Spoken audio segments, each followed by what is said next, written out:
எனக்கு வாய்ப்பு கிடைச்சதுன்னு சொன்னா அது நியாயம். நான் துணை முதலமைச்சராக இருப்பேன் அப்படின்னா என்ன வந்து மானாமதுரையில கேட்டாக, கோயம்புத்தூர்ல கேட்டாக அப்படிங்கிறது இருக்குல்ல.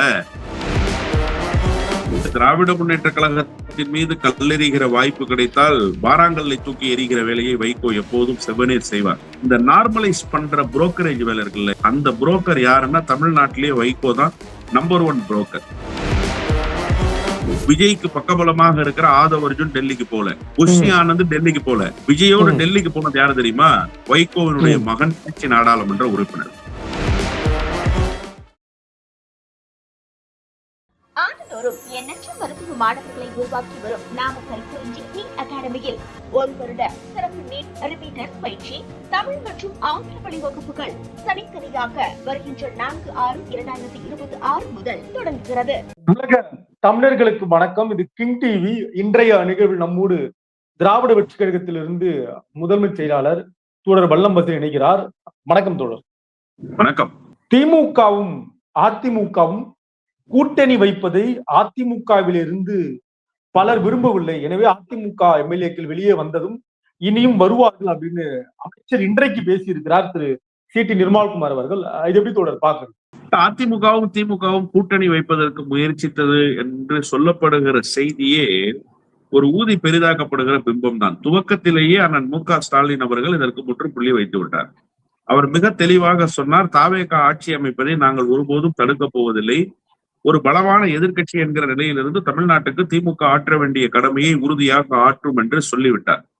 சொன்னதற்கு பிறகும் இப்படி ஒரு பேச்சுவார்த்தை நடந்தது, எங்களிடத்திலே சொன்னார்கள் என்று திமுக கூட்டணியில் இருந்த கட்சிகளே சில பேச துவங்கியதும், அதற்கு இன்னும் வலு சேர்க்கிற வகையில் இன்ன பிற கட்சிகள் குறிப்பாக தாவேகா பேச துவங்கியதும், அதிமுகவிலிருந்து ஒரு பிளவுபட்ட அதிமுகவினுடைய குழு பேச துவங்கியதும் என்பது அரசியல் லாப நட்ட கணக்குகளை கருதித்தான் இந்த பேச்சை முன்வைத்தார்கள் என்றுதான் நான் புரிந்து கொள்கிறேன். திமுக எப்படி அதிமுகவோடு கூட்டு சேரும்? ஒருவேளை அப்படி சேர்ந்தால் அது திமுகவுக்கு அழிவைத்தான் தரும் என்று திமுக தலைமை உணராதா? திமுகவுக்கு தெரியாதா? இன்னொன்று, திமுக அதிமுகவோடு கூட்டு வைத்து அதிகாரத்தை கைப்பற்றுகிற அளவுக்கு இப்போது மிக மோசமான நிலையில் அதிமுக இருக்கிறது. திமுக இதற்கு முன்பு தோல்வியை சந்தித்தது கிடையாதா? எத்தனையோ தோல்விகளை சந்தித்திருக்கிற இயக்கம். எம்ஜிஆர் உயிரோடு இருக்கிற வரை ஆட்சி அதிகாரத்துக்கு வரவே முடியாமல் போனது என்கிற ஒரு சூழலும் திராவிட முன்னேற்ற கழகத்துக்கு இருந்திருக்கிறது. அப்போதும் திராவிட முன்னேற்ற கழகம் களத்தில் வலுவாகத்தானே இருந்தது. எனவே திராவிட முன்னேற்ற கழகத்தை குறைத்து மதிப்பிடுவதும், திராவிட முன்னேற்ற கழகத்தை நசுக்க வேண்டும் என்று நினைப்பவர்கள் எல்லோரும் சேர்ந்து ஒரு கருத்தை தெரிவிப்பதும் என்று சொன்னால் அது இந்த கருத்து தான். அதிமுக திமுக சேர்ந்து ஒன்றாக ஆட்சி அமைக்க முடிவு செய்தார்கள் என்று சொல்லப்படுகிற கருத்து. இந்த கருத்துக்கு பின்னால் உண்மையும் இல்லை, இதை வைத்து பேசுபவர்களுக்கு இனி அரசியலும் இல்லை என்றுதான் நான் புரிந்து கொள்கிறேன். இதுல குறிப்பா பேராசிரியர் காதர் மைதீன் போன்றவர்கள் எல்லாம் இந்த கருத்துக்களை பேசுகிறார்கள். இந்த கருத்துக்களை அவர்கள் பேசுகிறார்கள் என்று சொன்னால் இதற்கு பின்னால் நிச்சயமாக தாவேகாவோடு வைக்கப்பட்ட கூட்டு, அதிகாரத்தில் தரப்பட்டிருக்கிற பங்கு இவைதான் இருக்கிறது என்றுதான் தமிழ்நாட்டு மக்கள் புரிந்து கொள்வார்களே தவிர இந்த செய்தியில் உண்மை இருப்பதாக ஒருபோதும் மக்கள் கருதி கொள்ள மாட்டார்கள். காரணம், திமுக அப்படிப்பட்ட இயக்கம் இல்லை என்பது எல்லோருக்கும் நன்றாகவே தெரியும். இல்ல, திரு வைகோ அவர்கள் நேற்று தினம் பேசுகிற பொழுது குதிரை பேரம் அப்படின்னு எதுவுமே நடக்கல, நடப்பது குதிரை பேரமும் கிடையாது, இது குதிரை பேரம்னா கடந்த காலங்கள்ல திமுக செய்தது குதிரை பேரம் இல்லையா அப்படின்ற துணியில முடிச்சிருந்தாரே, அதை பாத்தீங்களா? இல்ல, அதாவது திராவிட முன்னேற்ற கழகத்தின் மீது கல்லெறிகிற வாய்ப்பு கிடைத்தால் வாராங்கல்லை தூக்கி எறிகிற வேலையை வைகோ எப்போதும் செவ்வனேர் செய்வார். அத்தகைய வேலையை தான் இப்போது செய்திருக்கிறார். இந்த நார்மலைஸ் பண்ற புரோக்கரேஜ் வேலை இருக்குல்ல, இது வைகோவுக்கு நல்லாவே வரும். அதாவது சமன்படுத்துகிற வேலைன்னு ஒண்ணு இருக்கும் இல்லையா, அது பிரச்சனையினுடைய தட்பவெப்பத்தை குறைப்பதற்கு பயன்படும். அந்த புரோக்கர் யாருன்னா தமிழ்நாட்டிலேயே வைகோ தான் நம்பர் 1 புரோக்கர். ஏன் நான் இதை சொல்றேன் அப்படின்னு சொன்னா, 2006 திமுக மைனாரிட்டி அரசு அமைந்தது. திமுக மைனாரிட்டி அரசு அமைந்ததற்கு பிறகு பாட்டாளி மக்கள் கட்சியும் காங்கிரசும் உடனிருந்து அந்த ஆட்சியை திமுக கொண்டு செலுத்துவதற்கு துணை நின்றார்கள். இப்ப இதுல மதிமுகவுக்கு எந்த பங்கும் கிடையாது. மதிமுக அதிமுக கூட்டணியில் 35 இடங்கள் போட்டியிட்டு 6 இடங்கள் வெற்றி பெற்றாங்க. அதுல வீர இளவரசன் இறந்து போனாரு, ஏனையோர் இருந்தாங்க. இப்ப இதுல வைகோவுக்கும் மு கண்ணப்பனுக்கும் ஏற்பட்ட தனிப்பட்ட பிணக்கு. உடம்பு சரியில்லாம மருத்துவமனையில சிகிச்சை எடுக்கிறாருங்க, தண்டுவட அறுவை சிகிச்சை செய்துட்டு கலைஞரை போய் பார்த்தார் கண்ணப்பன் என்கிற ஒரே காரணத்துக்காக அவரை கட்சியிலிருந்து நீக்கிறோம்னு ஒரு லாபி பண்றாரு. அவர் சமாதான முயற்சியில ஈடுபடுறாரு அண்ணன் கண்ணப்பனை பார்க்க முடியாதுங்கிறார். இன்னைக்கும் அண்ணன் கண்ணப்பன் 6ஆம் பாளையத்தில் இருக்கிறார். நீங்கள் வேண்டுமானால் அவரிடத்துல கேட்டு தெரிந்து கொள்ளலாம். நெருக்கடியை உருவாக்கியது வைகோ. அதன் பிறகு அவர் இந்த கட்சியிலிருந்து வெளியேற வேண்டும் என்று நினைத்து ராஜினாமா செய்கிறார். அவர் ராஜினாமா செய்த தொண்டாமுத்தூர் தொகுதியை காங்கிரசுக்கு தான் அன்றைக்கு திமுக கொடுத்தது. அவர் போட்டியிட்ட தொகுதியில் அவரையே மீண்டும் போட்டியிட வைக்க விரும்பல. அது காங்கிரஸ் போட்டியிட்ட இடம். இவர் எதிர்தரப்பிலிருந்து போட்டியிட்டு வெற்றி பெற்று வந்தாரு. இது நாம காங்கிரஸுக்கு கொடுக்காமல் திரும்பவும் கொடுத்தா அது சரியான அணுகுமுறையாக இருக்காதுன்னு கலைஞர் அந்த டீசன்ட் பாலிடிக்ஸா இன்னைக்கு ஹேண்டில் பண்ணாரு. அதனுடைய விளைவுதான் தொண்டாமுத்தூர் தொகுதியில் அண்ணன் கண்ணப்பன் நிக்கல. இப்ப தொண்டாமுத்தூர் தொகுதியில் அண்ணன் கண்ணப்பன் நின்று இருந்தால் அது குதிரை பேரம் என்று நீங்கள் பேசலாம். ஓகே, ஒரு பக்கம் வச்சுக்குவோம். இப்ப அண்ணன் கம்ப ராமகிருஷ்ணன் ரிசைன் பண்ணதுக்கு காரணமும் வைகோ தான். உட்கட்சிக்குள் இருந்த அவருக்கான அந்த ஸ்பேஸ குறைத்து அவரை மாவட்ட செயலாளர் பொறுப்புலேயே செயல்பட முடியாம அங்கேயே ஒரு லாபி பண்ணி தன்னுடைய சாதிக்காரர்களை அங்க கொண்டு அவர்களை மாவட்ட செயலாளர் ஆக்குவதற்கு முயற்சித்த வைகோவினுடைய நடவடிக்கைக்கு துணை போக முடியாம அந்த நெருக்கடி தாளாம அவர் கட்சியிலிருந்து வெளியில போறாரு. இப்ப அந்த இடத்த மீண்டும் அவருக்கு அண்ணன் கம்ப ராமகிருஷ்ணனுக்கு கொடுக்குறாங்க. இது நடந்தது எப்போ? 2009. ஆட்சி அதிகாரத்தை கைப்பற்றியது எப்போ? 2006. 3 ஆண்டுகளுக்கு பிறகு நடந்த ஒரு நடவடிக்கைய இந்த 10 நாட்களுக்குள்ளாக நடக்கிற நடவடிக்கையோடு ஒப்பிடுவது எப்படி சரியாக இருக்கும்? அந்த திரு வைகோ திடீர்னு மாற்றத்துக்கு என்ன காரணம்? சோஃபா ஏதாவது போச்சா? இல்ல, சோஃபா போயிருக்கிறத விட வேற ஏதாவது போயிருக்கும்னு நான் நினைக்கிறேன். ஒண்ணு வேணாம், 2 உதாரணங்களை நான் சொல்றேன். ஒன்று, விஜயை வானலாவ அடிக்கடி அப்பாவும் பிள்ளையும் புகழ்ந்து பேசிக்கிட்டே இருக்காங்க. நேற்றைக்கு கூட நாங்க திமுக கூட்டணியில தொடர்ந்து அங்கம் வகிக்கணும்னு அவசியம் இல்லை, எங்களுடைய பொதுக்குழுவை கூட்டி நாங்க விரைவில் முடிவெடுப்போம் அப்படிங்கிறாரு. கட்சியில இருக்கிற 2 சட்டமன்ற உறுப்பினர்கள் திமுகவுடைய உதயசூரிய சின்னத்துல போட்டியிட்டு வெற்றி பெற்றவங்க. திமுகவோடு தொடர வேண்டிய அவசியம் இல்லைன்றாங்க. திமுகவில தொடர வேண்டிய அவசியம் உங்களுக்கு இல்ல, உங்களை வச்சுக்க வேண்டிய அவசியமும் திமுகவுக்கு இல்ல. ஆனா அண்ணன் மு.க. ஸ்டாலின் அவர்கள் ஒரு கரிசனத்தை மதிமுகவுக்கு காட்டுகிறார், வைகோவுக்கு ஒரு கரிசனத்தை காட்டுகிறார். அதையே ஏதோ பெரிய துரோகம் செஞ்சிட்டது மாதிரி மதிமுக ஆட்கள் தொடர்ச்சியாக பேசிக்கிட்டே இருக்காங்க. எங்களுக்கு 4 சீட்டை குறைச்சு கொடுத்துட்டாங்க, எங்களுக்கு முறையான அங்கீகாரத்தை கொடுக்கல. ஏன் உங்களுக்கு முறையான அங்கீகாரம் கொடுக்காத இடத்துல நீங்க இருந்தீங்கன்னு கேக்குறேன். முதல் ஆளா போய் உதயசூரியன் சின்னத்துக்கு கையெழுத்து போட்டது யார் சார்? வைகோ தானே கையெழுத்து போட்டாரு. ஏன் போட்டாரு? அண்ணன் திரும்ப ஒத்துக்கிட்டாரா? 6 சீட்டு கேட்ட இடத்துல எனக்கு 8 சீட்டு வேணும்னு கேட்டாருல்ல. கம்யூனிஸ்டுகள் கடைசி வரைக்கும் ஃபைட் பண்ணாங்கல்ல. நீங்க ஏன் போய் முதல்ல ஒத்துக்கிட்டீங்கன்னா நான் சொல்றேன் என்ன நடந்ததுன்னு. 1ஆம் தேதி அண்ணன் மு.க. ஸ்டாலின் அவர்களை நாங்கள் போய் அவருடைய பிறந்த நாளில் சந்தித்து வாழ்த்தி விட்டு அவரிடத்துல எங்கள் கட்சியினுடைய ஆதரவு கடிதத்தை கொடுத்தோம். நாங்கள் அந்த கூட்டணியில் இடம்பெற்று விடக் கூடாது என்பதற்காக மகன் செத்தாலும் பரவாயில்ல, மருமக தாலி இருக்கணுங்கிற மனநிலையில் இருந்த வைகோ எங்களை கூட்டணியில் சேர்த்து விடக் கூடாது என்பதற்காக 4 இடத்தை உதயசூரிய சின்னத்துல ஒத்துக்கிட்டு வந்தார். இதுதான் யதார்த்தமான உண்மை. இப்போ உங்க தலைவர் எடுத்த முடிவுக்கு திமுக எப்படி பொறுப்பேற்க முடியும்? திமுகவை திட்டி என்ன பிரயோஜனம்? திராணி இருந்திருந்தால் நீங்கள் என்ன செய்திருக்கணும்? அன்றைக்கே உங்களுக்கு 4 இடங்கள் கொடுத்ததில் விருப்பம் இல்லைன்னு சொன்னா உங்களுக்கு திராணி இருந்திருந்தா என்ன செஞ்சிருக்கணும்? கூட்டணியிலிருந்து நீங்க வெளியேறி இருக்கணும். அன்னைக்கு நீங்க கூட்டணியிலிருந்து வெளியேறாம இப்ப எங்களை திமுக துரோகம் பண்ணிடுச்சுன்னா, திமுக உங்களுக்கு துரோகம் பண்ணல, அதனாலதான் நீங்க 2 சீட்டு ஜெயிச்சீங்க. ஆனா நீங்க திமுகவுக்கு துரோகம் பண்ணீங்க. அதுக்கு சாட்சி வைகோவனுடைய மகன் விஜய் தன்னுடைய வீட்டுக்கு வந்தப்ப என்ன சொல்றாரு? அந்த வீட்டில் இருந்தவர்கள் எல்லாம் விசிலுக்கு ஓட்டு போட்டவங்கன்னு சொல்லி அறிமுகப்படுத்துறாரு. இதை விட பெரிய கொடுமை என்ன தெரியுமா? டெல்லிக்கு விஜய் முதல்ல பயணம் மேற்கொள்றாரு. விஜய் டெல்லிக்கு முதலில் போன பயணத்தின் போது விஜய்க்கு பக்கபலமாக இருக்கிற ஆதவ் அர்ஜுன் டெல்லிக்கு போல, புஷ்ணி ஆனந்த் டெல்லிக்கு போல. விஜயோடு டெல்லிக்கு போனது யாரு தெரியுமா? வைகோவினுடைய மகன் கட்சி நாடாளுமன்ற உறுப்பினர் நிர்மலா சீதாராமன் அம்மையாரை ஒன்றாக சென்று சந்தித்து இருக்கிறார்னு பிரதான ஊடகம் ஒன்றில் செய்தி வந்திருக்கு. அதை வைகோவினுடைய மகனும் மறுக்கல. என்ன சொல்றாரு? யதார்த்தமாக நடந்த சந்திப்புங்கிறாரு. யதார்த்தமாக நடந்த சந்திப்புக்கு என்ன பதார்த்தத்தை நீங்கள் பெற்றுக்கொண்டீர்கள் என்பது யாருக்கு தெரியும்? அது எப்படி யதார்த்தமாக நடக்கும்? தமிழ்நாட்டினுடைய முதலமைச்சர் போகிறார் என்கிற செய்தி தெரியாதா உங்களுக்கு? தமிழ்நாட்டினுடைய முதலமைச்சர் நிர்மலா சீதாராமன் அம்மையாரை சந்திக்க போகிறாருங்கிற செய்தி ஒரு நாடாளுமன்ற உறுப்பினருக்கு தெரியாதா? அப்ப திட்டமிட்டு அந்த நேரத்தில் அங்கே சென்று நிர்மலா சீதாராமன் அம்மையாரை சந்திக்க வேண்டிய அவசியம் எங்கிருந்து அவருக்கு வந்தது? இப்படி திமுக கூட்டணியில் இருந்து கொண்ட நான் விசிகாவை ஒத்துக்கிறேன் சார், அவங்களாவது நேரடியா கூட்டணி வச்சுட்டாங்க. காங்கிரஸ கூட ஏத்துக்கிறேன் சார், நேரடியாக முதுகுல குத்திட்டு அவங்க போயிட்டாங்க. ஆனா உள்ளுக்குள் இருந்து கொண்டே தொடர்ச்சியாக திமுகவுக்கு வேட்டு வைத்துக் கொண்டே நாங்க திமுக கூட்டணியில தொடர்றோம்னு சொல்ற ஒரு கட்சி யாருன்னா அது மதிமுகவும் வைகவும் தான். ஒண்ணும் இல்ல சார், இப்ப அவருக்கு ராஜ்யசபா தேவைப்படுது. ஒரு ராஜ்யசபா சி.வி. சண்முகத்தினுடைய இடம் காலி ஆயிடுச்சு. தாவேகாவுக்கு போனா அந்த தாவேகாவிடம் இருக்கக்கூடிய அந்த ராஜ்யசபாவை பெற்றுக் கொள்ளலாம் என்கிற முயற்சியில் வைகோ இறங்கி இருக்கிறார். ஒன்று.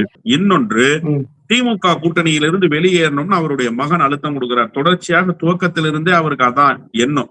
வைகோனுடைய மகனுக்கு திமுக கூட்டணியில் இருப்பது விருப்பம் இல்லை. இப்ப நடந்த மாவட்ட செயலாளர்கள் கூட்டத்துல கூட பெரும்பான்மையான மாவட்ட செயலாளர்களுக்கு முன்னாடி நான் ராஜினாமா பண்ணிடுறேன்னு சொல்லி மிரட்டினார். யாரு? வைகோவினுடைய மகன். எப்பா நீதான்ப்பா இனிமே கட்சி போயிடாதப்பா அப்படின்னு கைய கால புடிச்சு கெஞ்சினாரு வைகோ. இல்லன்னு மறுக்க சொல்லுங்க. மாவட்ட செயலாளர் கூட்டத்துல நடந்தது உண்மை. மாவட்ட செயலாளர்கள் முன்னிலே நான் ராஜினாமா பண்ணிட்டு போறேன், இந்த கட்சியை நீங்களே நடத்திக்கங்கன்னு சொல்லிட்டு சண்டை போட்டு போறாரு வைகோவினுடைய மகன். அப்ப இதெல்லாம் நடந்ததுக்கு பிறகு தாவேகாவுக்கு ஆதரவான நிலைப்பாட்டை எடுப்போம், கொஞ்சம் பொறுத்துருங்க, இப்ப அவசரப்பட வேண்டாம்னு சொல்லி தற்காலிகமாக தடை போட்டு வைத்திருக்கிறார் வைகோ. தாவேகாவை நோக்கி நகர்றாரு. அதனாலதான் குதிரை பேரம் இல்லைங்கிறாரு, இந்த ஆட்சி சிறப்பாகத்தான் இயங்குதுங்கிறாரு, இந்த ஆட்சிக்கு கூடுதல் அவகாசம் கொடுக்கணும்ன்றாரு.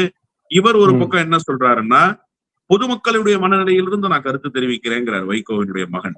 அது எப்படிங்க பொதுமக்களுடைய மனநிலையிலிருந்து நீங்க கருத்து தெரிவிக்க முடியும்? ஒரு கட்சிக்கு முதன்மை செயலாளர், நாடாளுமன்ற உறுப்பினர், கட்சியை ரெப்ரசென்ட் பண்றவர் நீங்க, உங்களுக்கு எப்படி பொதுமக்கள் மனநிலையிலிருந்து கருத்து சொல்லணும்ன்ற அந்த இது வரும்னு கேட்கிறேன். உங்களுடைய கருத்து கட்சியுடைய கருத்தாகத்தானே கருத்தில் கொள்ளப்படும்.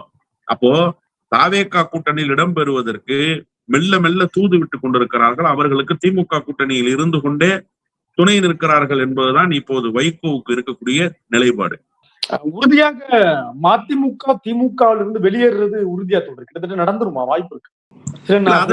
சமிக்கைகளை தானே இப்ப கொடுத்துக்கிட்டு இருக்காங்க. நான் என்ன கேக்குறேன், இல்ல இது ரிசல்ட்டா கன்வே ஆகுமான்னு கேக்குறேன். போயிடுவாங்க. இல்ல அதாவது நாங்க திமுக கூட்டணியில தொடர்றோம் அப்படின்னு சொல்லிட்டா நீங்க அதை எப்படி புரிஞ்சுக்கலாம்னா நிச்சயமாக தொடர போகிறாருன்னு புரிஞ்சுக்கலாம். நாங்க திமுக கூட்டணியில தொடரணும்ன்ற அவசியம் இல்ல, பொதுக்குழுவை கூட்டி முடிவு எடுப்போம் அப்படின்னா என்ன அர்த்தம்? அது திடீர்னு இப்ப இதுக்கு பேரு குதிரை பேரம் இல்ல, திமுக செஞ்சதை தான் தாவேகா செய்யுதுன்னா அப்ப என்ன அர்த்தம்? அப்ப திமுக கூட்டணிக்குள் இருந்து கொண்டே திமுகவை நோக்கி கல்லறிகிற வேலையே செய்றீங்க நீங்க. திமுக செய்ததும் இதுவும் ஒண்ணுன்னு சமன்படுத்துற புரோக்கர் வேலையை ஏன் வைகோ செய்யறாருன்னு கேக்குறேன். அப்ப அதற்கு பின்னணி என்ன? ஏன் அந்த வேலையை வைகோ செய்யணும்? அப்ப ஏதோ ஒரு உள்நோக்கம் இருக்கு. ரிசல்ட்டா மாறுமானா ரிசல்ட்டாக மாற்றுவதற்கு முயற்சிக்கிறார் வைகோ. வைகோ என்ன நினைக்கிறாருன்னா திமுக தன்னை கூட்டணியிலிருந்து தானாக வெளியேற்றணும்னு நினைக்கிறார். பழிய தூக்கி திமுக, நான் திமுகவுக்கு உண்மையா இருந்தேன், திமுக எனக்கு துரோகம் பண்ணிருச்சுன்னு சொல்லலாம்னு நினைக்கிறாரு.